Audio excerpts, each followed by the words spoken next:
गुरुर्ब्रह्मा गुरुर्विष्णू गुरुर्देवो महेश्वरा गुरुर्साक्षात् परं ब्रह्म तस्मै श्री गुरुवे नमः.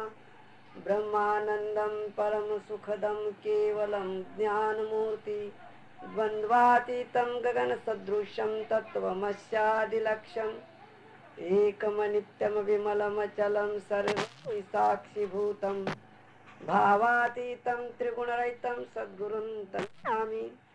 ध्यानमूलं गुरुरमूर्ति पूजामूलं गुरुरपदं मंत्रमूलं गुरुर्वाक्यं मोक्षमूलं गुरुर्कृपा.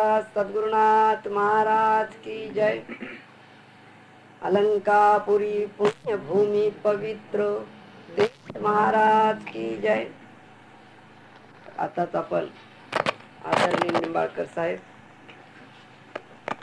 यांचं संधीच्या संबंधी सुंदर असं विवेचन त्यांनी केलेलं आहे की परमेश्वर प्राप्तीचा जो मार्ग आहे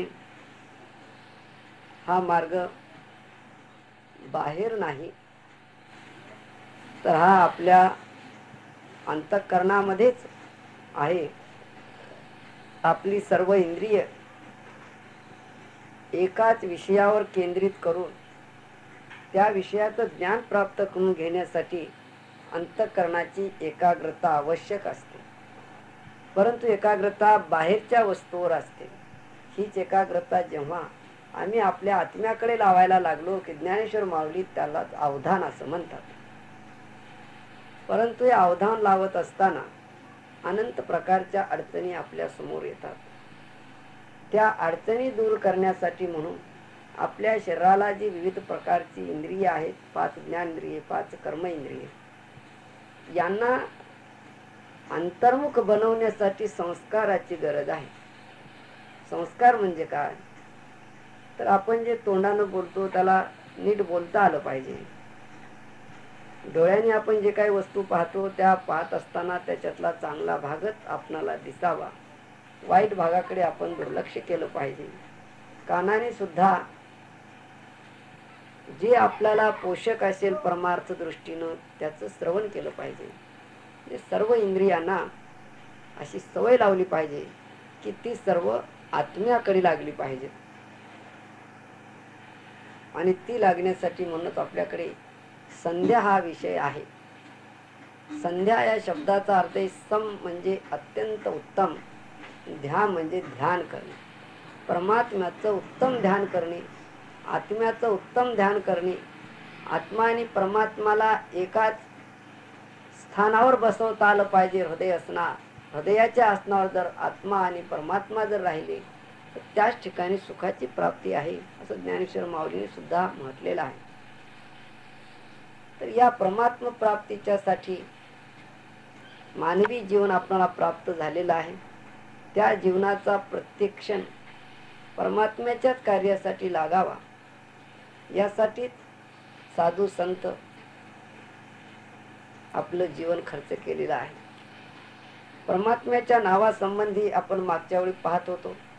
आपण ज्या ठिकाणी जन्मलो, ज्या संस्कृतीत जन्मलो, त्या संस्कृतीमध्ये जो काही ईश्वर मानलेला असेल, त्याला जे काही नाव प्राप्त झालं असेल त्या नावाचाच आपण जप करतो बालपणापासून. तर त्याला सोडून दुसरा कुठला तरी करावं असं ज्ञानेश्वराला किंवा भगवद्गीतेला मान्य नाही. जगामध्ये सगळीकडे असं दिसतं की प्रत्येकाचा हट्टाग्रह आहे की त्यानं त्याचा धर्म सोडावा आणि आपल्या धर्मात यावा. परंतु भारतीय संस्कृतीमध्ये भगवान श्रीकृष्णाने जी भगवद्गीता अर्जुनाला सांगितली त्यांनी स्पष्ट सांगितलं की स्वधर्मे निधनम श्रेया परधर्मो भयावहा. तुम्ही तुमचा जो धर्म निवडलेला आहे किंवा ज्याचा तुमच्यावर संस्कार झालेला आहे त्यालाच तुम्ही उत्तम रीतीनं पार पाडायला लागा. भगवंताला अनेक नावं आहेत, भगवंत मात्र अनेक नाही. ही गोष्ट जगामध्ये समजावी याकरिता वेद उपनिषद अनेक ग्रंथकारांनी आपल्या धर्मग्रंथातून लिहिलेलं आहे. समजा असं आपण जर ठरवलं भगवान येशू आणि मोहम्मद पैगंबर किंवा वशिष्ठ महर्षी हे समजा एका जागी भेटले, ते भांडण करून घेतील काय? नाही, शक्य नाही. साक्षात्कारी पुरुष जेव्हा एकत्र येतात त्यावेळी त्यांना एकच दिसतात, असं अनेक काही दिसत नाही. साक्षात्कारी पुरुषांची उणीव जगात जेव्हा भासते त्यावेळी जगाच्या मध्ये संघर्ष निर्माण होतो आणि नावाच्या बद्दल वादविवाद निर्माण होतो. वस्तूची आवश्यकता आहे, नाम हे अलीकडच असतं. म्हणून ज्ञानेश्वरांनी सुद्धा स्पष्ट लिहिलंय की भगवंत हा अनामा आहे. त्यानं नाव नाही कुठलं, परंतु नाव दिल्याशिवाय व्यवहार चालत नाही. म्हणून आपापल्या अनुभवामधून साधू संतांनी ऋषी म्हणून त्याला नाव दिलंय. अशा नावांच्या मध्ये आपल्या वेदाने आणि उपनिषदाने किंवा आता जागतिक लेव्हलला सुद्धा विज्ञानाच्या दृष्टीने ज्याला मान्यता प्राप्त होऊ शकते ते नाव आपण मागच्या वेळी पाहिलं, ते म्हणजे ओम आहे. ओम म्हणत असताना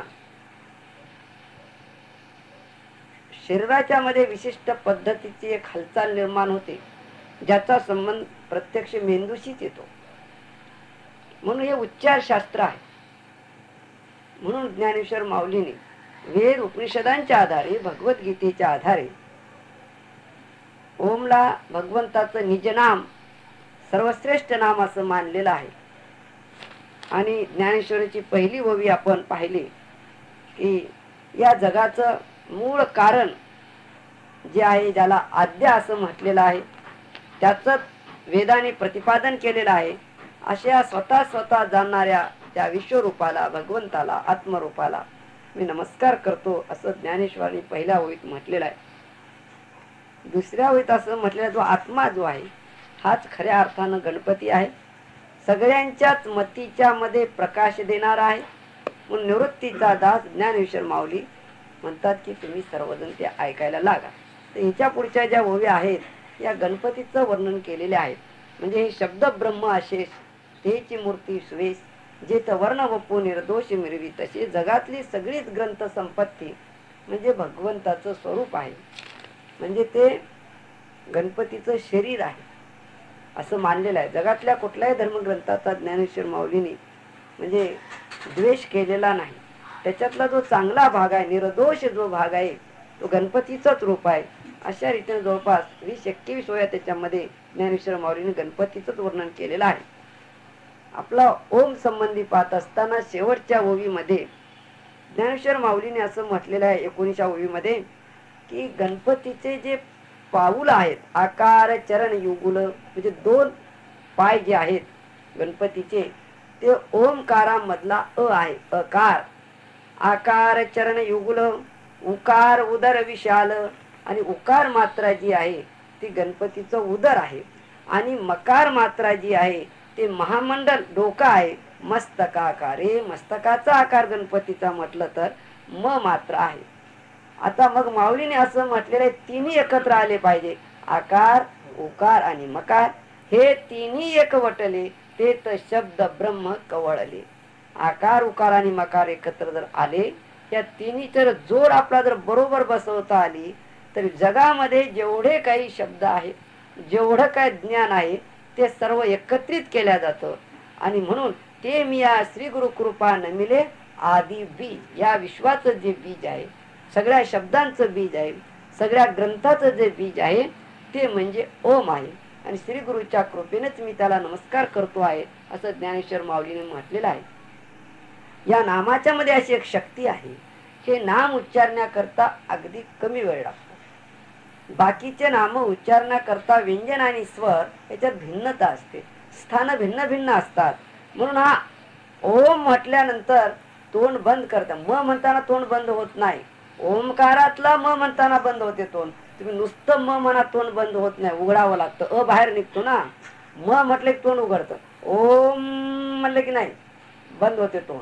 म्हणजे त्या ओमच्या मध्ये असे एक शास्त्र आहे उच्चार शास्त्रामध्ये की आम्ही भगवंताला आत घेतो आहोत, आत बंद केलेला आहे आणि मग हुंकाराच्या दृष्टीने बाहेर पडतो आहे. म्हणून म्हटलेलं आहे की हे जे आदी बीज आहे सर्व धर्मग्रंथाचं, सर्व विश्वाचं जे आदी बीज, त्याला मी श्री गुरुच्या कृपेने नमस्कार करतो आहे. हा पहिल्या अध्यायाच्या मध्ये संपलं. त्याच्यानंतर ओमाचं जे वर्णन आहे 6व्या अध्यायाच्या मध्ये येते. प्रणवाची पेठ हे प्रणव, प्रणव म्हणजे ओंकारालाच म्हणतात. प्रणवाच्या बाजारामध्ये झाले शब्द ब्रह्म माजिटे, त्या प्रणवाची बाजारपेठ त्याच्यामध्ये काय ठेवलेलं आहे की सगळे शब्द ब्रह्म निर्माण झालेलं आहे. सर्वच ग्रंथ ओम मधून निर्माण झालेली आहेत. ते जयेचे येशा धाकुटे वेदू न पुरे. अहो या ओमचं महत्व काय सांगावं. या ओमचं महत्व सांगण्याकरता 4ही वेदानं प्रयत्न केला, वेदू न पुरे. वेद सुद्धा ओंकारांचं पूर्ण वर्णन करू शकले नाही.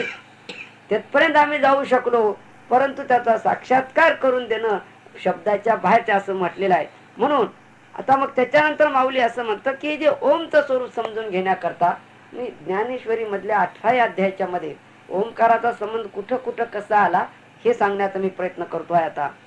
आतापर्यंत साहेबांनी जे चक्र सांगितलेली आहेत त्याच्यामध्ये मूलाधार चक्रांच्या मध्ये जी कुंडली नावाची एक शक्ती, विद्युत शरीराच्या विद्युत शक्ती आहे, ते विद्युत शक्तीचं एक तोंड जे आहे गुद इंद्रियाच्या मध्ये म्हणजे मूलाधार चक्रात आहे.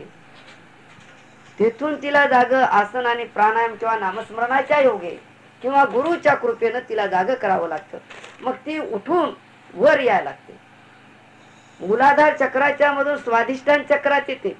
स्वाधिष्ठान चक्रामधून मणिपूर चक्रात आली की मग तिथून जेव्हा ते तोंड वर होतं, हेटकोळे उघडले की तिलाच जगदंबा असं म्हटलेलं आहे. जगत अधिक अंबा असा शब्द येतो. जगत अंबा हे जगाला जीवन देणारी, तिला जगदंबा असं म्हटलेलं आहे. तर ही कुंडलिनी जी आहे ते कुंडलिनी जगदंबा, ही वर आलेली मणिपूर चक्रात जी आली ना ती जगाची अंबा आहे. ती कशी आहे, जे चैतन्य चक्रवर्तीची शोभा. चक्रवर्ती म्हणजे सगळ्यात मोठा राजा, याच्यावरही ताबा ठेवणारी, या सर्व शरीरावर जी चैतन्य शक्ती जी आहे तिलाही शोभा देणारी ही कुंडलिनी आहे. जया विश्वबीजाची कोंबा सावली केली. विश्वबीज जे आहे, संकल्प जो भगवंतानी केलाय की एको अहम बहुश्याम, एकटा आहे अधिक व्हावं, जास्त रूपानं असं जे मूळ रूप जे आहे, कोंब जे आहे त्याला सुद्धा सावली घालणारी कोण आहे तर कुंडलिनी आहे. की आपण जे बोलतो ते प्रत्येक ध्वनी म्हणजे प्रणवामधून निघते, ओंकारामधून निघते. हे ओमची उत्पत्ती कुठं आहे तर नाभिस्थानी आहे, म्हणून मणिपूर चक्रामध्ये आहे. त्या मणिपूर चक्रामध्ये ही जी कुंडलिनी जागी होती त्याचं कारण ओमच आहे. पुढे म्हटले जे शून्यलिंगाची पिंडी, म्हणजे शरीरामध्ये वेगळ्या प्रकारचे शून्य आहे, लिंग आहेत, त्याच्यापैकी शून्यलिंग जे आहे कोण आहे ते जे परमात्मा या शिवाची करंडी. परमात्मा स्वरूप जो शिव आहे त्याचं राहण्याचं ठिकाण काय आहे तर ते शून्यलिंग आहे. जे प्रणवाची उघडी जन्मभूमी, त्या ठिकाणी प्रणव हा जन्म घेत असतो. म्हणजे कुंडलिनी जेथून जन्म पावते तिथं ओंकाराचा जन्म आहे. आता कसा जन्मतो याला पाहण्याचं काम मानवी जन्मात करता येतं. बाकीच्या जन्मात कसा जन्मतो हो किंवा कुंडलिनी कशी जागी होते याचं ज्ञान होत नाही. हे ज्ञान फक्त मनुष्य जन्मामध्येच होऊ शकते. म्हणून हे असो तो कुंडलिनी बाळी, ही जी कुंडलिनी जी आहे अगदी लहान रूपामध्ये हृदया आतू आली. मग तेथून जे मणिपूर चक्रातून निघते हृदयस्थानामध्ये आली, म्हणजे अनाहत चक्रामध्ये आली. मग अनुहाताची बोली चावळ येते, तिथं आले एक विशिष्ट प्रकारची ध्वनी निर्माण होते, त्यालाच अनाहत असं म्हटलेलं आहे. शरीराच्या मध्ये अनेक प्रकारचे आवाज आहेत. ते आवाज ऐकणे हे अतिशय भाग्याचं लक्षण आहे. बाहेरचे ध्वनी सगळे ऐकता येतात, आपल्या हृदयामध्ये जे ध्वनी आहेत ते ऐकल्याच्या नंतर जे सुख होतं त्याला ज्ञानेश्वर मालू योगाचे सुख असं म्हटलेलं आहे. योग सुखाचे सोळे सेवका तुझे निचनाळे असं ते 12 अध्यात्म म्हटलेलं आहे.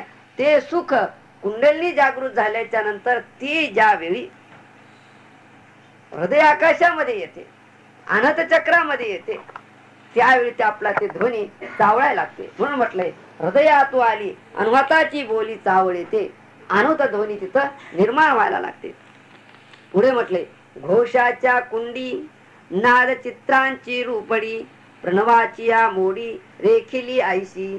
आता हे मूलाधार चक्रामधूनच आली ती वर, म्हणे असं म्हटले घोषाच्या कुंडी म्हणजे ज्या वाचा आहेत ती म्हटली तर ते नाभिस्थानी परावाच्या जिला आपण म्हणतो ती परावाची आहे. त्याला कुंड असं म्हटलेलं आहे, घोष कुंड. तिथं नाद निर्माण होतो वर आल्यावर अनाहत चक्राच्या मध्ये, आणि त्याच्या पुढे आले की प्रणवाचं रूप निर्माण होतं, की रेखीली यायची, त्याचे ध्वनी तयार होतात. मग हे तयार होते कसं? मग शरीराच्या मध्ये काय चालू होतं? आम्ही जेव्हाही भगवंताचं नामस्मरण करायला लागतो, म्हणजे कुठल्याही नामाचा जप असो, मग तुम्हाला गुरुनं जो मंत्र जप दिला असेल त्या मंत्राचा जप तुम्ही इमाने इतबारे करायला लागलात की शरीराच्या मध्ये प्रक्रिया सुरू होते. काय होते? पृथ्वी ते आप विरवी, आपा ते तेज जिरवी, तेजा ते पवनु हरवी, हृदया माझी. शरीरातला जो जड भाग आहे त्या नामस्मरणाच्या योगाने तो पाण्यात विरघळून जातो, शरीरामध्ये जातो तो. आणि पाणी काय होतं? मग अग्नीत, शरीरातल्या अग्नीत जिरते. आणि मग अग्नी काय होतो? पवन व हरवी, वाऱ्याच्या मध्ये मिळून जातं, ते हृदयाच्या मध्ये येऊन थांबतं. मग पुढे काय होतं? मग पाठिया आपण एकला उरे, वारे एकटंच उरतो. परी शरीराचे अनुकारे, मग शरीराच्या मध्ये आहे ना, तो बाहेर निघून जाता येत नाही. शरीर जसं वागतं तसं ते तयार होतो. मग तोही निघे अंतरे गगना मिळे, मग तेथून जे उठतो तो गगनात जाऊन मिसळतो, म्हणजे आकाशात मिसळतो. हे हृदय आकाशाच्या मध्ये जाऊन मिसळतो. हृदयाच्या मध्ये जी पोकळी आहे तिच्यात जाऊन तो ध्वनी मिसळतो, तो वायू मिसळतो. ते वेळी कुंडलिनी हे भाष्य जाये. मग कुठपर्यंत कुंडलिनी असते? हृदय आकाशापर्यंत असते. हृदयाच्या वर चढली की तिचं ते नाव आता संपायला लागतं. मग मारुती आयचे नाम होय, मग त्याला मारुती असं म्हणतात. तिचं विशिष्ट प्रकारचं स्वरूप जाग होत. मग परिशक्ती पण ते आहे जव न मिळे शिवी, मारुत रूप धारण झालं त्याचं. मारुत वाऱ्यालाच म्हणतात, परंतु बाहेरचं वारं नाही, आतलं वेगळं स्वरूप आहे. आणि ज्यावेळी तो वर चढायला लागतो म्हणजे हृदय आकाशाच्या मधून, मग त्यावेळी कंठस्थानामध्ये येतं, म्हणजे विशुद्ध चक्रामध्ये. या ठिकाणी जे हवेचं रूपाचं ते राहत नाही, बदलत जातं. हळूहळू ते सूक्ष्म होत जातं. म्हणजे ते वायू हा आकाशाच्या मध्ये मिळत असताना त्याचं विद्युत रूप तयार व्हायला लागतं. ते विद्युत शक्ती तयार होते. ती कंठामध्ये आल्यानंतर त्याच्या पुढे गेला, आज्ञा चक्रात आला की पुन्हा रूप बदलतं. ते कुठपर्यंत जातं? सहस्रदल पर्यंत जातं. सहस्रदलात मिळालं की मग त्याची शक्ती पूर्ण विलीन होते. कशात विलीन होते? जवन मिळे शिवी, तो जोपर्यंत शिवरूपात जाऊन मिळत नाही तोपर्यंत ते शक्ती राहते. हळू क्षीण होत होत होत ते शक्तीपणही त्या शिवामध्ये मिळून जाते. मग जालंधर सांडी ककारांत फोडी, गगनाची पाडी पेची होय. मग एक वेगळ्या प्रकारचे जे बंद आहेत, जालंधर बंद आहे, म्हणजे कंठ जो आहे असं मधात ओढून धरणं, आपोआप दाढी खालच्या म्हणजे छातीला लागणं, कंठामध्ये लागणं, हे क्रिया करायच्या नसतात. हे योगी म्हणजे ज्याला आपण समजतो हठयोगी, आसन प्राणायाम करून जे करतात हे जुलूम आहे. माऊलीचं असं म्हणाय, तुम्ही त्या नामस्मरणाच्या मागे लागलात, हे क्रिया आपोआप व्हायला पाहिजे. तुम्ही दररोज जर दूध पिऊ लागला तर शरीर बलवान होणारच ना. त्याप्रमाणे तुम्ही जर नामस्मरण बरोबर जर करू लागलात तर हे आसनं आपोआप होतात. करायची गरज लागत नाही. करणं हा जुलूम आहे. ते सहज झालं पाहिजे. सहज केव्हा होतं? तुम्ही एकांतात बसा. कोणालाही होतं, चांगल्याला होतं, वाईटाला होतं, चोराला होतं, कोणालाही होतं, पण एकटं बसलं पाहिजे. आणि एकटं बसल्याच्या नंतर तुम्हाला जसं करावं वाटेल तसं करता आलं पाहिजे. आपोआप शरीर ते आकार धारण करते. आता आपण इथं बसलो म्हणजे आपल्या रूपात नाही, आपण या सगळ्यांच्या रूपात आहोत. आम्हाला एक पायच लांब करावं वाटलं, आता इथं करायचं जमते काय? काय वेळा माणूस पाय कसं लांब करायचं? उडीत मारा वाटलं आम्हाला, मारा जमते काय? इथं सगळं बंद करून एकटं करीत बसा, असं मोकळं होऊन जाते काम सगळं. भगवंताकडे जाण्याचा सोपा मार्ग आहे तो. एकटं बसू शकत नाही माणूस, फार अवघड गोष्ट असते. भूताचा बाजार आहे ना आपल्या जो, ते सगळ्या निघायला अवघड जाते. ते अशा रूपाने ते त्याचं रेचक झालं पाहिजे. ते आपण पूरक करू लागलो पण रेचक कुठे आहे आपल्याकडे? म्हणून माऊलीनं असं म्हटलंय, बाबा हे सगळं ककारांत पोळी, गगनाचे पाडी पैकी अशा रीतीने त्या सहस्रदलामध्ये जाता येतं. मग ते ओंकाराची पाठी. हा, माऊलीचं वाङ्मय फार फार सखोल आहे. माऊली काय म्हणतात, ओंकाराला आम्ही आणलं वर, मग पुढे काय, ते ओंकाराची पाय देत उठा उठी. त्या ओंकारावर पाय देतो आम्ही. पश्यंतीची पावटी मागा घाली. पश्यंती जी वाचा आहे तिला माग टाकलो आम्ही. आता पश्यंती वाचा काम करे ना. मग पुढे तन्मात्र अर्धवरी आकाशाच्या अंतरी भरती गमे सागरी सरिता जेवी. हा, सागरामध्ये नदी जेव्हा जाऊन मिळते शांत रूप धरते, त्याप्रमाणे ही जी अर्धमात्रा जी आहे, आकार उकार मकार पश्यंती पर्यंत संपन्न, त्याच्या पुढे अर्धमात्रा आहे. ही अर्धमात्रा जी आहे आकाशाच्या म्हणजे सहस्र चक्राच्या मध्ये घुसते आणि त्यावेळी ती शांत होते. कशी नदी खळखळवाद समुद्रापर्यंत जाते, समुद्रामध्ये की गंभीर रूप धारण करते, त्याप्रमाणे मूलाधार चक्रापासून निघालेली ही जी शक्ती ही सहस्रदलात जाऊन मिसळली की एक रूप होऊन जाते. म्हणून मग पुढे स्पष्ट लिहिले, मग ब्रह्मरंध्री स्थिरावोनी. ब्रह्मरंध्र 10वं द्वार, 10वी खिडकी जिला असं म्हटलेलं आहे, त्या ठिकाणी ती स्थिर पावते. ते कुंडली वर चढली, कुठपर्यंत गेली, त्या ब्रह्मरंध्रापर्यंत गेली.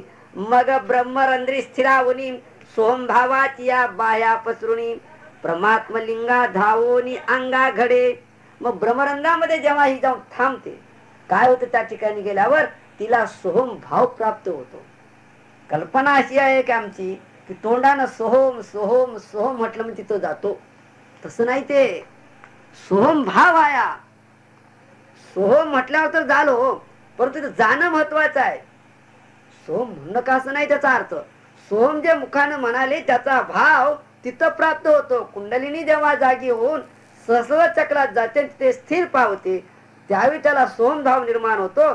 त्याच्या बाह्या पसरते म्हणजे शरीराच्या बाहेर पडता तुम्ही. मग परमात्मा लिंग जे सर्व विश्वाचा जो मालक त्याला धावून त्याचा अंग धरते, ते त्यावेळी आलिंगन होतं. म्हणून नामदेव महाराजांना असं म्हटलेलं आहे की आनंदाने मी आलिंगन देतो, नाही का, घालीन टांगण वंदिन त्यांना डोळ्यानं पाहिणे रूप तुझे प्रेमे आलिंगन आनंदे पूजन. म्हणजे त्याला कवटाळून धरील म्हणते. या बाह्यानं कसं धरता येईल. मग त्या कुंडली वरच्या रूपात जाते आणि पूर्ण पिंड गळून पडतो. पिंडापासून दूर झालात तुम्ही, पिंड पिंडाते ग्रासी असं माऊलीनं पुढे म्हटलेलं आहे. पिंडालाच पिंडानं खावं लागतं तर पुढे जाता येते. म्हणून म्हटलं की धावोनी अंगा घडे. मग काय होईल, असं घडल्याच्या नंतर तव जवन तव महाभूताची जवनिका फिटे. मग देही होय झटे तेत गगना सकट आटे समरसी तिये. हा, मग जे महाभूताचं शरीर आहे, जवनिका म्हणजे पडदा, या पंचमहाभूताचा पडदा फिटतो. म्हणजे शरीर मी नाही असा त्याला साक्षात अनुभव येतो. म्हणून तव महाभूताची जवनिका फिटे मग देहीशीची होय झटे. त्या देहामध्ये त्याचं रूप प्रगट होतं. मग तिथं गगना सकटाटे समरसी तिये. मग ती त्याच्या समरस होऊन जाते. देहाचं स्वरूप राहत नाही, गगन सहित आटून जात, आकाशही आटून जाते त्या ठिकाणी त्या परमात्म्याच्या रूपामध्ये. म्हणून म्हटलेला बाबा, मग समरस तिनं जर त्याच्यामध्ये झालं पुढे काय होते, मग गगनी गगन लया जाय आकाशच आकाशात मिसळते. आता ही सगळी प्रात्यक्षिक गोष्ट आहे, त्याच्याजवळ वाटचाल आपण करत नाही तोपर्यंत त्यातला काही समजत नाही. म्हणून गगनी गगन लया जाय आयशे जे काही आहे आकाशात आकाशात मिसळण्याची जी प्रक्रिया आहे, आता सांगता येईल आपली माऊली, ते काय, ते अनुभवे जो होय तो हो निठाके. आता म्हणजे येतपर्यंत बोललो मी, पुढे काय, तो अनुभवी जो अनुभव घेणारा आहे, ते अनुभवी जो होय तो अनुभवाचं रूप जो धारण करतो तो हो निठाके, तो तसाच होऊन जातो. झाला देह फार अलीकडे राहिला, देहाच्या फार पुढे प्रक्रिया निघून गेली. म्हणून ते जे आहे ज्या ठिकाणी अनुभव त्याचा येतो, जे विश्वाचे मूळ ते जगाचं मूळ आहे, जे योग द्रुमाचे फळ, योग प्रक्रिया केल्यानंतर योगाच्या वृक्षाला जे फळ लागतो, जे आनंदाचे केवळ चैतन्य गा, हो आनंदाचं चैतन्य रूप आहे. आनंदाला जिवंतपणा त्या ठिकाणी येतो. असं जे रूप आहे ते रूप प्राप्त करून घे मानवी जीवनाचा अंतिम मूल्य आहे. मग प्रणवाचा माथा पुढे, ओंकाराचं जे डोकं आहे, ओम शेवट जातो कुठं, तोही बुडून जातो. ओंकाराचा माथा पुढे, ये तुलेनी अनिर्वाच्य सुख जोडे. मग बाबा अनिर्वाच्या जी आहे, म्हणजे 4 वाच्या अलीकडे 4 देहाचे आहेत. 4 देहाच्या पुढे अनिर्वाच्य आहे, म्हणजे जिथं वाच्य नाही, बोलता येत नाही, त्या ठिकाणी जातात. त्यावेळी अनिर्वाच्य प्राप्त होते. म्हणून आधीची बोल बहुडे तया लागी. मग अलीकडे किती बोलून घ्या, किती चर्चा करा, कुठं 4 वाचेपर्यंत, परेपर्यंत. परेच्या पुढे गेले की बंद झालं ते, मग अनिर्वाच्य सुरू होते. म्हणून म्हटलेलं आहे.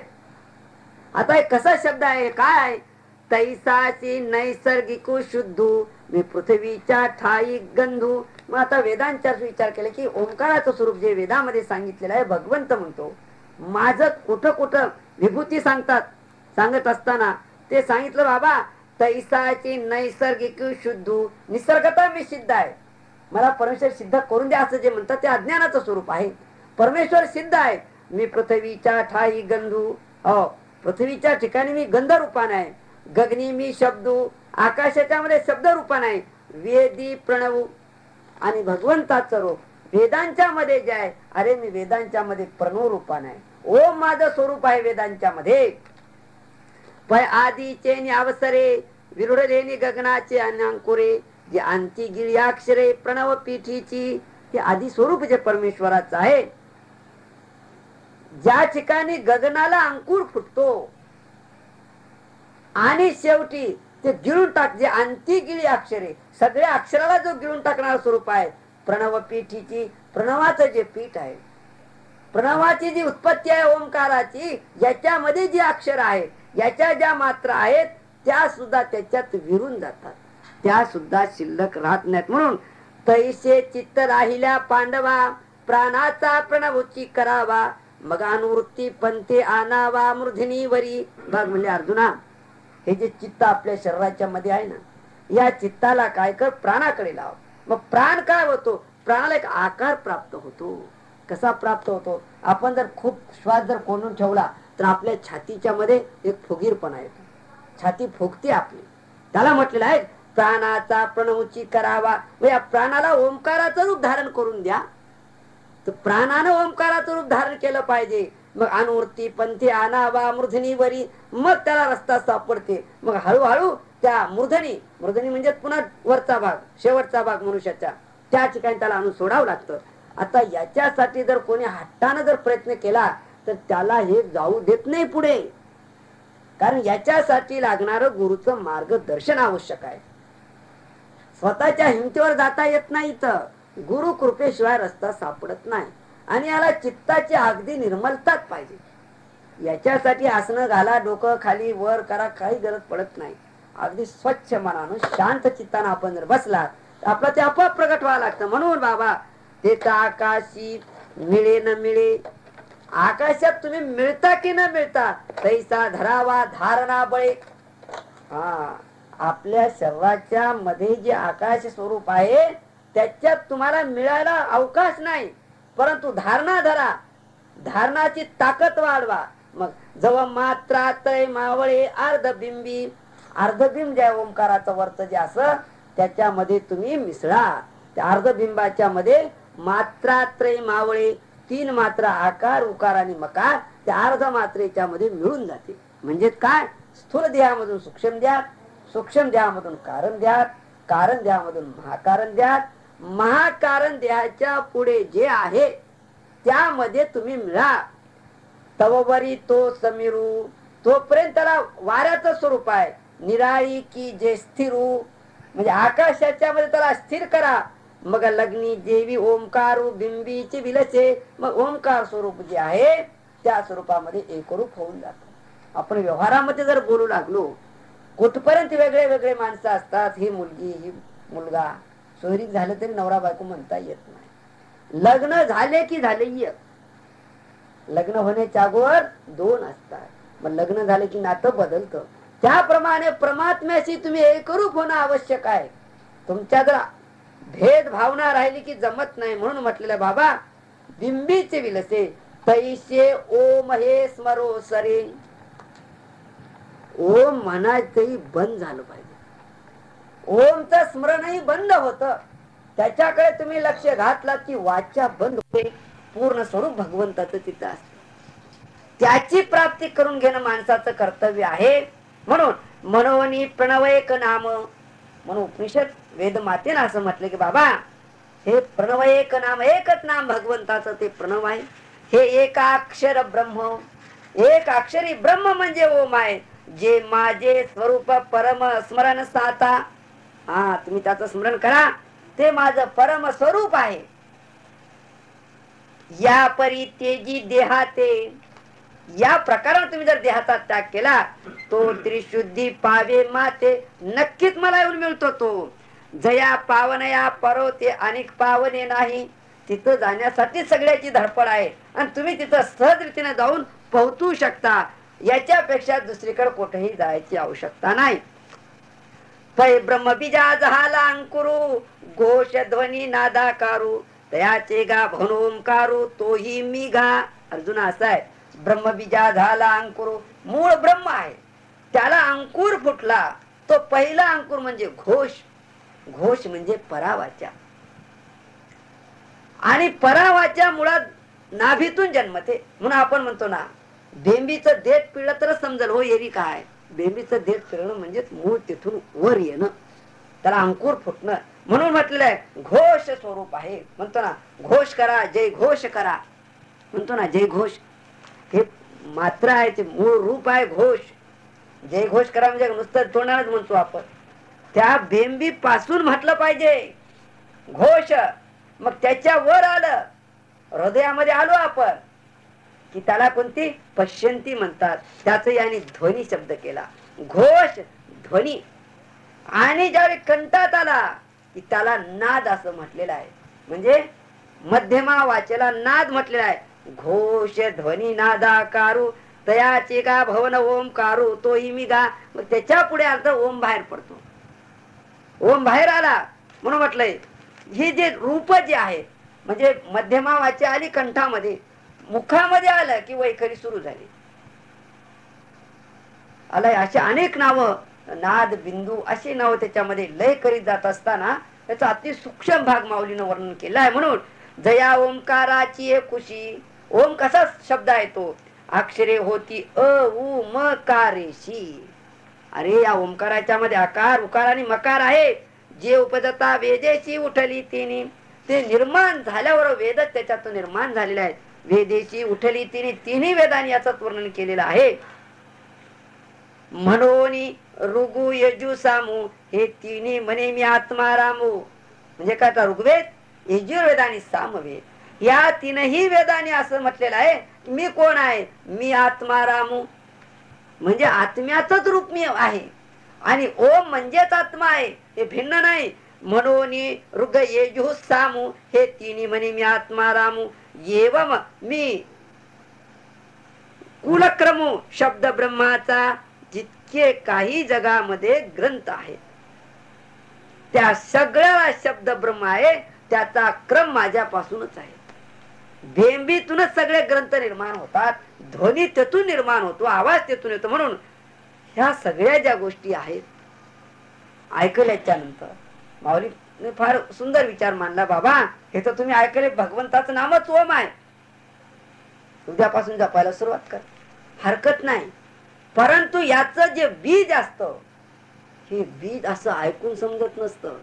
मग काय करावं लागते त्याला, पै गुरु शिष्याची एकांती. हा म्हणजे सगळी कोणाबरोबर तिथं ठेवून देतात, सगळे संत असेल. पै गुरु शिष्याची एकांती, जी अक्षर एकाची वदंती, ती मेघाची या परी त्रिजगती गरजती सैंघ. गुरु आणि शिष्य एकांतात बसल्यावर या एकाच अक्षराची वदंती करतात, म्हणजे एकाच अक्षरावर बोलत असतात. कशाप्रमाणे आकाशामधला पाऊस पडत असताना त्रिजगात्यामध्ये मेघ जसे गर्जना करतात, आवाज देतात, त्याप्रमाणे गुरु शिष्याचं नातं याच्यावरच अवलंबून आहे, ओमवरच अवलंबून आहे. म्हणजे कुंडलिनीवर अवलंबून आहे. म्हणजे जे बेंबी आहे त्या ठिकाणचा जो ध्वनी निर्माण होतो त्या ध्वनीची ओळख करून घेणे हे गुरु शिष्याचं नातं आहे. म्हणून देवा तू अक्षर आवटवा ये मात्रेशी पर श्रुती दयाचे घर गिमसिता हाती. देवाचं स्वरूप अक्षर आहे. अक्षर नाही, अक्षर म्हणजे नाश पावणं. देवाचं स्वरूप नाशिवंत नाही. आवटावीय मात्रेशी पर, आवटावीय म्हणजे 3.5, 3.5 मात्रेच्या पलीकडे तू आहेत.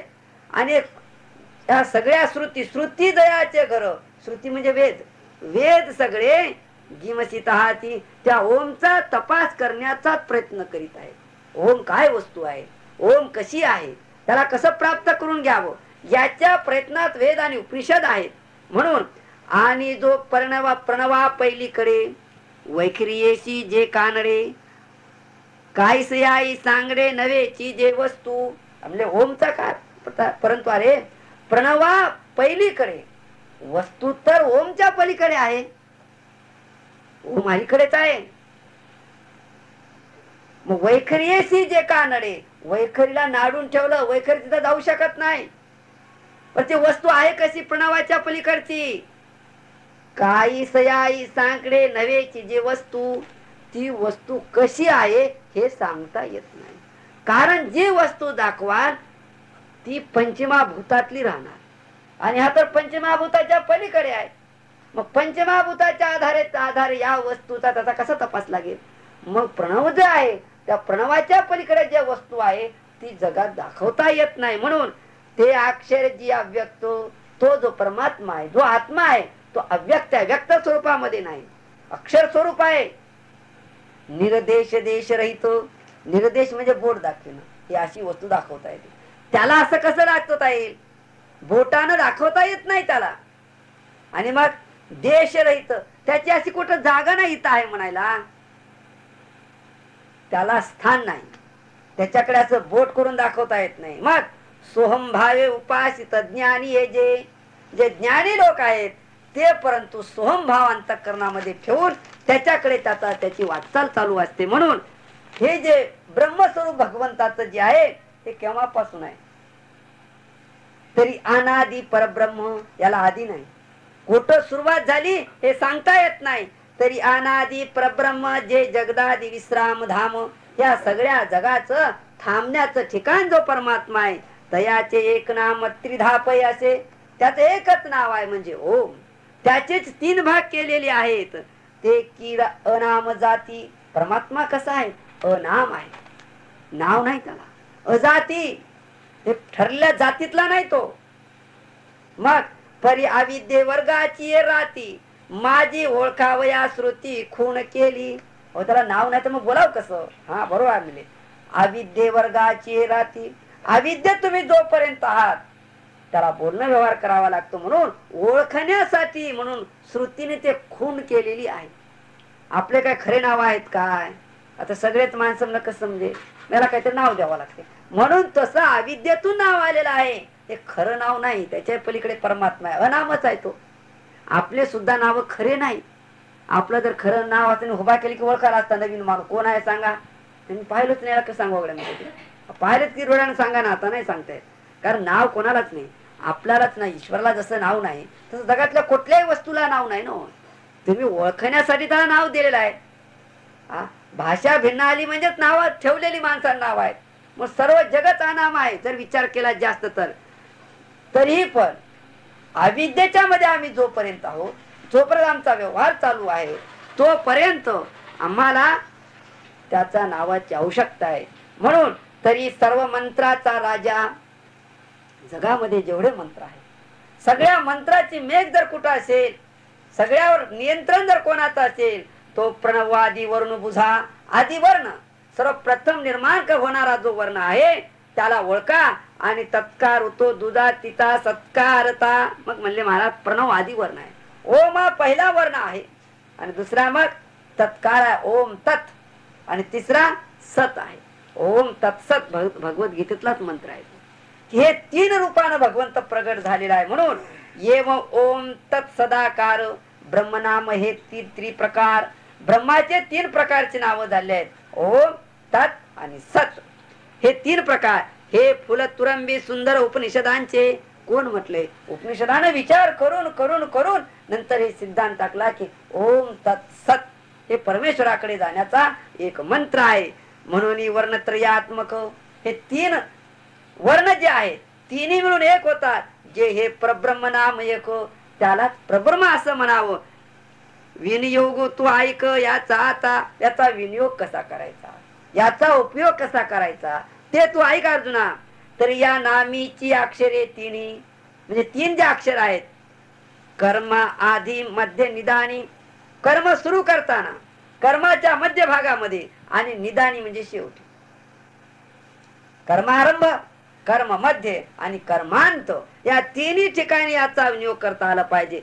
प्रयोजावी स्थानी ही तिन्ही ठिकाणी या तिघाला ठेवता आलं पाहिजे तर त्याचा उपयोग होतो. म्हणून हेची एकी हातवटी घेऊन हान किरटी आले ब्रह्मविद भेटी ब्रह्माची हे असं आहे. ही हातवटी जमली पाहिजे. या 3 अक्षरांना 3 ठिकाणी ठेवल्याच्या नंतर ही जी कला आहे हे अर्जुना हे किरीटी हे हातात घेतले आणि ब्रह्मविद म्हणजे ब्रह्माला जाणणारे जे विद्वान आहेत ते ब्रह्माच्या भेटीत आले. ब्रह्मज्ञाते या त्रिअक्षराचा जप करीत याचा योग्य विनियोग करीतच ब्रह्माच्या भेटीलाही आलेले आहेत. मग तो तव ओंकारू ध्याने करीती गोचरू हे जरी झालं तर ओंकाराचं ध्यान करतात, त्याला पाहतात, त्याचं निरीक्षण करतात, त्याच्यावर विचार करतात, त्याचं श्रवण मनन निध्यास आणि त्याचा साक्षात्कार करून घेतात आणि ध्यानानं त्याला गोचरू म्हणजे पाहणी त्याला ताब्यात घेतात. पाठी आणि ते उच्चारू वाचे हितो आणि नुसतंच अंतःकरणात ठेवू नये नंतर त्याचा उच्चारही करतात. म्हणजे उच्चार करणे आवश्यक आहे. उच्चार करणं 2 प्रकारानं आहे. त्याच्या अंतःकरणातून निर्माण होऊन उच्चार करणं आणि दुसऱ्यांचा ऐकून उच्चार करणं दोन्हीत फरक आहे. परंतु उच्चारामध्ये जी गंभीरता असते अनुभव्यांची असते. अनुभवी जेव्हा निर्माण होतो त्याचा विचार करून त्याचा उच्चार करतो, त्याचा परिणाम समाजावर होतो. म्हणून तेने ध्याने प्रगटे प्रणव उच्चारे स्पष्टे. त्याने जर ध्यान केलं असेल त्याचं तर त्याच्या प्रणवाच्या उच्चाराच्या मध्ये स्पष्टच येते. लागती मग वाटे क्रियांची ये.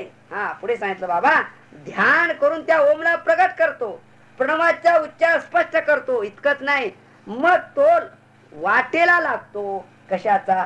क्रियांची ये तशी क्रिया करायला लागतो.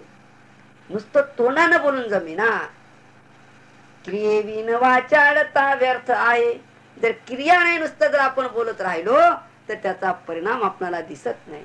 त्याची प्राप्ती जर करून घ्यावायची असेल तर तशी क्रिया केली पाहिजे. म्हणून अंधारी अभंगू दिवा आडवी समर्थो बोळावा तैसा प्रणव जाणावा कर्म आरंभी.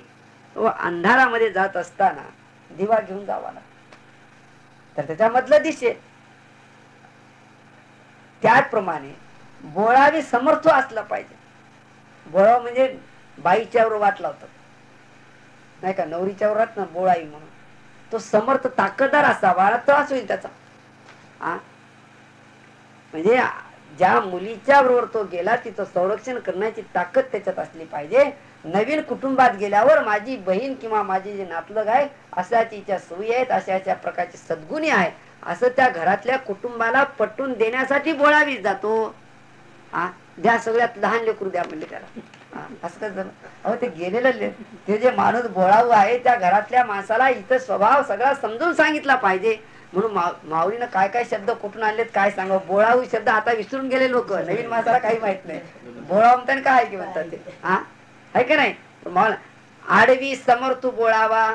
बोळा का ताळून धरतो. अहो असं नाही म्हणजे असंच आहे, आमची पद्धत अशी आहे असं सांगतो तो. त्याप्रमाणे हा प्रणव जाणावा कर्म आरंभी. कर्माचा आरंभ करीत असताना या प्रणवाला जाणलं पाहिजे. ओम तत्सत म्हणून प्रणवाची सुरुवात करून कामाला आरंभ केलं पाहिजे, त्याच्यात यश प्राप्त होते. परी हे असो ऐशिया या यज्ञ दानादि क्रिया ओमकारे सावा इलिया प्रवर्तती. हे तर म्हणजे अध्यात्माचं सखोल ज्ञान झालं. आता वेद मंत्र तर तुम्ही ऐकता, यज्ञ करतात, याग करतात. पर हे असो राहू द्या मला हे विषय. मग यज्ञ दान करीत असताना या ज्या क्रिया करतात या क्रिया करताना मंत्राची सुरुवात कुठून होतं? ओम भूर भुव स्वाहा. तत्सवितुर्वरेण्यं भर्गो देवस्य धीमहि धियो नः प्रचोदयात्. ओम स्वाहा. ओमकाराशिवाय कुठला वेद मंत्र म्हटला जात नाही का? ओम हे बीज आहे. ओमच्या शिवाय त्या मंत्राला मंत्रे पण येत नाही, त्याच्यातलं मंत्रत्व स्पष्ट होत नाही. म्हणून बाबा तैसा प्रणव जाणावा, या प्रकारे त्या ओमला जाणलं पाहिजे. यज्ञदानादी कर्म करीत असतानाही तशी प्रवृत्ती माणसाची आहे, तसं व्यवहार आहे तो. म्हणून आता ओमकारे आदरिले, ओमकाराचा आदर केला पाहिजे. ओमकाराच्या आदराने कर्माला आरंभ झाला पाहिजे. आणि म्हणून आदर सत्कार ओम शब्दामध्ये आहे. तत्कारे समर्पिले ओम तत्. तत् म्हणजे भगवंताला समर्पण केलं. ओम तत्. पुढे या ओमकार तत्कारे समर्पिले, या रीती जया आले ब्रह्मत्व कर्मा, अशा रीतीनं त्याला त्या कर्माला ब्रह्म पण येतं, ते ब्रह्मरूप होत.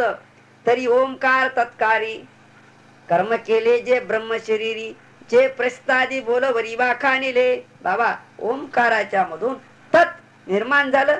कर्म जे आहे ते त्या कर्माला ब्रह्मरूप तयार होतो. आणि आपल्या केले जे ब्रह्म शरीरी, जे प्रशस्तादी बोलवरी वाखानिले, मग त्याचं प्रशस्तीकरण, त्याचे स्तुती करणं, भगवंताला अर्पण केल्यानंतर ते सर्व स्वरूप भगवंताच्या अधीन झालेलं आहे. म्हणून तरी ओमकार तत्कारे जे कर्म दाविले ब्रह्मा आकारे, त्या कर्माला ब्रह्माचा आकार प्राप्त होतो.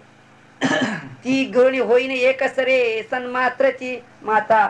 ओमना आदर झाला, स्तुती झाली, तत्न ब्रह्मस्वरूप प्राप्त झालं. मग पुढे काय म्हटलंय? त्या दोघालाही गिळून टाकलं पाहिजे. ती गिळणी होई जे एकसरे, एक रूप झालं पाहिजे. सन्मात्रची म्हणजे सत स्वरूप. सतच्या पुढे म आलं ते तत् राहत नाही, त्याचे न होते. म्हणून म्हटलेलं आहे सन्मात्र म्हणजे सतमात्र स्वरूप त्याचं प्राप्त होतं. सत म्हणजे भगवंताचं रूप आहे. ओम हे नाम आहे. ओमच्या पुढे तत्, तत्च्या पुढे सत. आता अशा खूप पायऱ्या वर चढाव्या लागतात, शब्द कमी पडतात ते. म्हणून म्हटलेलं आहे बाबा तेव्हा ओमकारे तत्कारी सानाथिला हा सावा इला हा चांगी परी सशब्दू कर्मा करी जीर्णोद्धारू. बाबा ओमकार तत्कारात गेला, तत्कार सत्कारात गेला, म्हणून सत शब्द जो आहे या सर्व कर्माचा जीर्णोद्धार करतो. म्हणजे त्याला ब्रह्मरूप प्रकाश स्वरूप धरून देतो. नवीन स्वरूप त्या कर्माला प्राप्त होतं. जर ओम तत्सत या मंत्राने तुमचा कर्म सुरुवात झाला असेल तर पा हे पा ओम तत्सता ऐसे, अशा रीतीने ओम तत्सत या शब्दाचा अर्थ आहे हे बोलणे तेत नेतसे. हे ओम तत् कुठे घेऊन जाते तुम्हाला? जेतून काय हे प्रकाश हे दृश्यदात, जेवढं सगळं जग जेतून निर्माण झालेलं आहे, ज्या ब्रह्मातून विश्व निर्माण झालेलं आहे, तिथं तुम्हाला ते घेऊन जात असतं. म्हणून अक्षर हे नाम नव्हे जाण केवळ ब्रह्म. अरे ओम तत्सत हे अक्षर नाही, हे काय प्रत्यक्ष ब्रह्मरूप आहे. या लागी कर्म जे जे के जे. म्हणून बाबा मी सांगतो की जे जे कर्म तुम्हाला करायचं असेल ते कर्म या ओमकाराच्या नामाने सुरुवात करा. त्याच्या ज्या साधना आहेत त्या साधनेतून तुम्ही जात चला, तर तुम्हाला परमात्म्याचं दर्शन होऊ शकतं, असं माऊलीने म्हटलेलं आहे. आता पुढे आता शेवट आलो आपण, 18व्या अध्यायात आलो आपण. आता कंदोनी हृदयवरी प्रणवाची उदरी करिता तेची शरीरी प्राणू म्हणजे. असं आहे अर्जुना. कंदोनी हृदयवरी, कंद म्हणजे पुन्हा नाभी, त्या नाभी पासून उठत ती आली हृदयाकाशामध्ये. कंदोनी हृदयवरी प्रणवाची उदरी म्हणजे ओम हा प्रकाश होत येतो, वर या लागतो. करिता तेची शरीरी प्राण म्हणजे, आणि वर येत असताना तिला प्राणाचं रूप धारण होतं. हे जे एक अक्षर जे ब्रह्म जे आहे प्रणव, जे एका अक्षरपणेची त्रिमात्रिकेची एक कुशी प्रणव होता गर्भवासी सांकडला. हा एक अक्षरच आहे, त्याच्या 3 मात्रा त्याच्या कुशीत आहेत, त्याच्या पोटामध्ये आहे. या प्रणव जो आहे या प्रणवाच्या गर्भामध्ये या 3 मात्रा 3.5 मात्रा सापडलेल्या आहेत. त्याला वेगळं करता आलं पाहिजे. 3 मात्रेला वेगळं करून एक मात्रा जर आपण गिळून टाकली तर मग आपण त्या ओम रूपामध्ये पोहोचवतो. म्हणून म्हटलेलं आहे तो गीतेची या बाई बहाळी वेदबीज गेले पहाळी की गायत्री फुली पडी श्लोकांच्या आली. मग ज्ञानेश्वर माऊलीनं असं म्हटलेलं आहे, ही जी गीता आहे ना, त्या गीतेला एवढं भव्य स्वरूप का आलं? हे वेदांचं बीज जे आहे या गीतेच्या रूपामधून प्रगट झालेलं आहे. त्यांचा प्रत्येक श्लोक ओम मंत्राच्या संबंधित आहे. म्हणून गायत्रीला सुद्धा फुलं आणि फळं आलेले आहेत. म्हणून त्या श्लोकाच्या रूपानं प्रत्यक्ष ओम आहे. वेदरूप जे आहे, वेदांचं जे स्वरूप आहे ते ओंकाराच्या स्वरूपाच्या मध्ये आहे. आपला जो विषय 2 आपण याच्यात प्रवचने केली की ओम नावाची वस्तू काय आहे, ओमचा आधार कोणकोणत्या ग्रंथामध्ये आहे ते आपण मागच्या वेळी पाहिलं. सगळे वेद, उपनिषद या सगळ्यांचे प्रमाण आपण मागच्या वेळी पाहून की या जगाचं जे मूळ रूप जे आहे ते ओंकार स्वरूपच आहे. त्याचं नाम ओमच आहे. आता ते कसं जर म्हणाल, विठ्ठल जरी घेतलं आपण नाव तर त्याच्यामध्ये अ आहे, अकार मात्रा त्याच्यामध्ये येतो. अ, उ आणि म या तिन्हीला सोडून कुठलाही मंत्र तयार होत नाही, कुठलंच अक्षर तयार होत नाही. कोणत्याही भाषेत जा, कुठल्याही देशात जा, त्याला अ, उ, म हे 3 स्थान सोडून उच्चारच करता येत नाही. अ कंठातून निघतो, पहिला वर्ण आहे अ. उ ओठातून निघतो, कंठाने ओठाचा संबंध आहे. म म्हटलं की नाशिक आहे, नाकातून बाहेर पडतो. मग 3 असून उच्चार कसा काय? कंठ, ओठ आणि नाशिक या तिघांचा वापर आहेत ना कुठलाही मंत्र घेतला तर. अशा रीतीने शास्त्रीय दृष्ट्या आपण जेव्हा त्याचं विवेचन करतो उच्चार शास्त्रामध्ये जाऊन, तर या ओमला काय एवढं महत्व आहे. असं जर एकसारखं आपण ओम ओम असं जर म्हणत गेलं काय विशिष्ट पद्धतीने का लयीमध्ये, तर आपल्या शरीराच्या मध्ये विद्युत शक्ती तयार होते, जे इतर नामाच्या मध्ये होण्यासाठी जास्त वेळ लागतो. याला गाळून तयार केलं आहे की वेदाला तापवलं, उपनिषदाला तापवलं, त्याच्यातून ओम तयार झाला असं सुद्धा माऊलीनं वर्णन केलेलं आहे. उपनिषदाने वर्णन केले किंवा सगळ्या ग्रंथाला तापवून त्याच्यामधून जर कोणता मंत्र निघाला तर हा ओम मंत्र निघालेला आहे. या ओम मंत्राची साधना करण्यासाठी ओम ओम असं म्हणत असताना त्याला लागणाऱ्या ज्या दुसऱ्या साधना आहेत त्या साधना अत्यंत महत्वाच्या आहेत. त्या कोणत्या साधना आहेत की आपल्या गुरुनी जी साधना दिली. काही वेळेला काय होते की ब्राह्मणासारखे विद्वान माणसावर मंत्र म्हणा लागतात, गायत्री मंत्र म्हणतात, आणखी मृत्युंजय मंत्र म्हणतात. त्यावेळी आपल्या अडाणी माणसाला जर वाटले की हे आपला काही येत नाही, मग आपला उद्धार होणार नाही काय, त्याच्याशी काही संबंध नाही. तुमच्या गुरुनी तुम्हाला जो मंत्र दिला असेल, त्याने जे काही नियम सांगितलेले असतील, त्या नियमानं अत्यंत उत्कट श्रद्धेनं त्याचा योग्य पद्धतीनं जर तुम्ही जप केलात तर ती जागा प्राप्त होते. कारण त्याला भगवंताला तुमच्या हृदयामधला भाव पाहिजे आहे. ते तुमचे शब्द नको आहेत. तोंडानं गायत्री म्हणू लागला आणि लक्ष सगळं त्या यजमानाच्या पैशाकडे राहिलं, परमात्मा कसा भेटेल? वेळ आहे का तो काही? हा नाही, तुमचा भाव महत्वाचा आहे. आता प्रश्न असा आहे, आपला भावही शुद्ध आहे आणि चांगल्या लोकांच्या आपण संगतीत जर राहू लागलो तर मग संध्या शिकायला काय हरकत आहे? एवढा त्याच्यातला समजूतदारपणा आहे की आपण बोलूच जर लागलो आणि आपल्या सभोवताल जर चांगली माणसं असतील, व्याकरण जाणणारी, शब्दाचे उच्चार चांगले करणारे, तर मग त्या पद्धतीनं मनाला काय वेळ देऊ नये असा त्याचा प्रश्न आहे. म्हणून भारतामध्ये जन्माला आल्या प्रत्येक मनुष्याला वेद समजू शकतो, त्याला शिक्षणाचीच आवश्यकता आहे असं नाही. आम्ही काय बोलतो काय करून बोलतो मी, वेद समजण्यासाठी हे शिक्षणच आलं पाहिजे याचा काही संबंध नाही. मग स्मरणशक्ती चांगली पाहिजे, गुरुनी सांगितलेली गोष्ट हृदयात धरता आली पाहिजे आणि हृदयात धरलेली गोष्ट मेंदूत घेऊन जाता आली पाहिजे. कारण मेंदूत गोष्ट जोपर्यंत जात नाही तोपर्यंत शरीर कार्यरत होत नाही. कानातून ऐकून तोंडातून जर ती गोष्ट निघून गेली तर हात पाय काही काम करत नाही. ऐकलेली गोष्ट हृदयात जाऊन हृदयातून परत मेंदूत गेली पाहिजे. कारण काम करण्याचे जे काय संदेश देणारा जो आहे तो मेंदू आहे. मेंदू सांगते असं कर म्हणून. विद्वान मनुष्य किंवा अज्ञानी मनुष्य याच्याशी संबंध आहे भगवंताचा. तुम्ही जो मंत्राचा जप करता तो तुम्ही किती उत्कटतेनं करता आणि किती काय करता. साहेबांना सांगितलं बाबा निरंतर पाहिजे. 5 वर्ष केलो मध्ये सोडून दिला, उपयोग होणार नाही. म्हणून सांगण्याचा आजचा जो महत्वाचा जो गाभा आहे की ओमच्या संबंधी आपण जो काही विचार केला ज्ञानेश्वरीच्या मध्ये, जेवढे माझ्या दृष्टिक्षेपात आले तेवढे याच्यात मी ओव्या घेतलेल्या आहेत. याशिवाय सुद्धा आणखी खूप ओव्या असू शकतील, मध्ये नजर चुकीने राहिले असतील. परंतु सर्व मंत्राचा राजा असं भगवद्गीतेने म्हटलं, ज्ञानेश्वरांनी म्हटलेलं आहे. म्हणून परंतु याच्या प्राप्तीसाठी असा संभ्रम निर्माण होऊ शकतो. उद्यापासून आता आपल्या जे आपल्या गुरुनं 12 वर्षे जप आपल्या गुरुचा आणि ज्ञानेश्वर झालं ओमचं महत्व, मग सोडून द्या आपल्यातून हे करा असा त्याचा अर्थ नाही. याच्यात घोटाळे झगडे भांडणे याच्यात आहे. तुम्ही जे करीत आहात तेच इमानी इतबारीक करणे, त्याच्यातच त्याची प्राप्ती आहे. दुकानदारी मांडायची जर असेल तर मग प्रत्येक गुरु सांगते माझा मंत्र श्रेष्ठ आहे, तुझ्या गुरुच्या पेक्षा मी श्रेष्ठ आहे, मला शिष्य हो, माझा शिष्य तू हो. हे लबाडके आहे, सत्य नाही, हे संपूर्ण थोतांड आहे. तुम्ही ज्या पंथाचे ज्या धर्माचे असाल तेथच राहा, तेच उत्तम कार्य करणे असा ज्ञानेश्वरांचा संदेश आहे. वेदांचंही असंच म्हणणं आहे, असलेले काम सोडून दुसरं करावं असा त्याचा अर्थ नाही.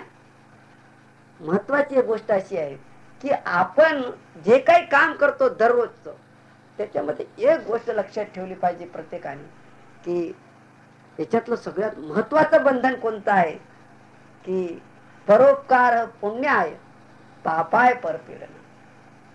पुण्य म्हणजे दुसऱ्यावर उपकार करणे, पाप म्हणजे दुसऱ्याला त्रास देणे. ही सगळ्या धर्माची मानवतेची परमात्म्याकडे जाण्याची गुरुकिल्ली ही आहे की आपल्या वर्तणुकीपासून आपल्या बोलण्यामुळे दुसऱ्याला अजिबात त्रास होणार नाही याची दक्षता घेणे पहिली गोष्ट आहे.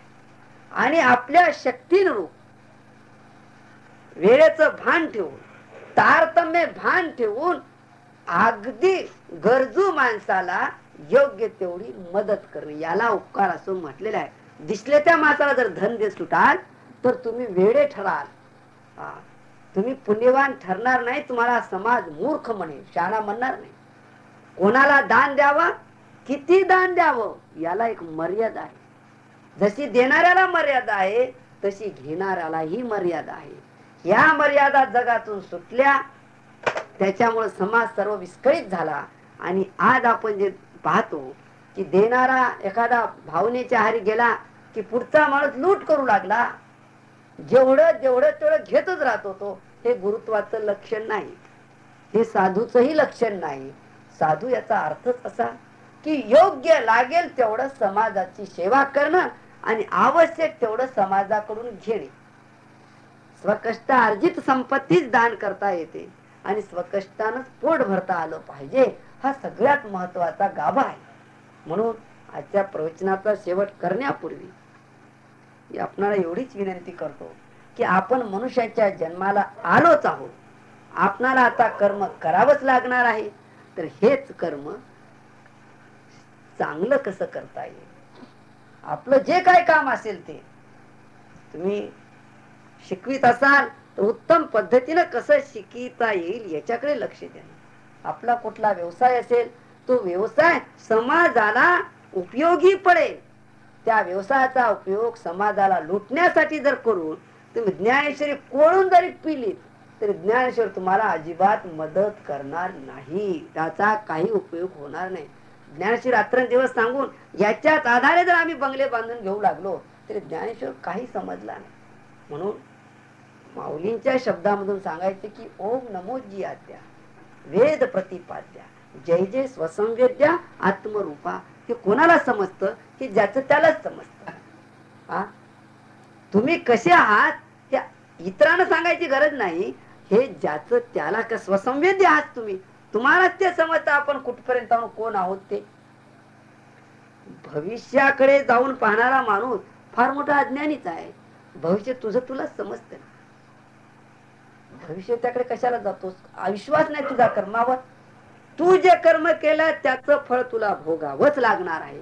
म्हणून आपली जी कामं दररोजची आहेत ती उत्तम पद्धतीने करणं, याला भगवद्गीतेने योग म्हटलेला आहे. योगा कर्मसु कौशल्यम. योग म्हणजे तुम्ही जे कर्म करता त्याच्यात कुशलता ठेवणे. दररोजच्या व्यवहाराची गोष्ट झाली. मग तुम्ही ज्यावेळी संध्या करता, ज्यावेळी जप करता ते सुद्धा उत्तमात उत्तम करता आलं पाहिजे. हा, नाहीतर इकडे जप चालू आहे, कोण आलं बाहेर, असं नाही चालत. तुमची कर्माची गती तुम्ही ज्यावेळी बाहेर काम करता तर एक लय लावून करा, एकाग्रता झाली पाहिजे. म्हणून संतांची चरित्र का वाचली पाहिजेत. ज्यावेळी कबीर शेले विनीत होता, कपडे विनीत होता, तर तो बाजारात जर त्याचा कपडा गेला तर त्याला फार मोठी किंमत येत होती. कारण तो रामालाच कपडा विणाला असं म्हणायचा ना. त्याच्या कपड्याची किंमत कबीराच्या रामच करू शकत होता, दुसरा माणूस जाऊ शकत नव्हता. ते एवढे मोठा भारीचा कपडा आपण काय घेऊन, मोठमोठे शेठ सावकार कबीराचा कपडा घ्यायची हिंमत होत नव्हती. तर रामचंद्र प्रभू त्यांचा कपडा घेऊ शकत होते. का? त्याचा अर्थ असा, कबीर जे काम करीत होता अत्यंत उत्तम पद्धतीने करीत होता. त्या धाग्याच्या मध्ये भगवंत दिसत होता कबीराला. ही आमची संस्कृती आहे. ही संस्कृती आम्ही सोडली की आमच्यात परदाशी आलं.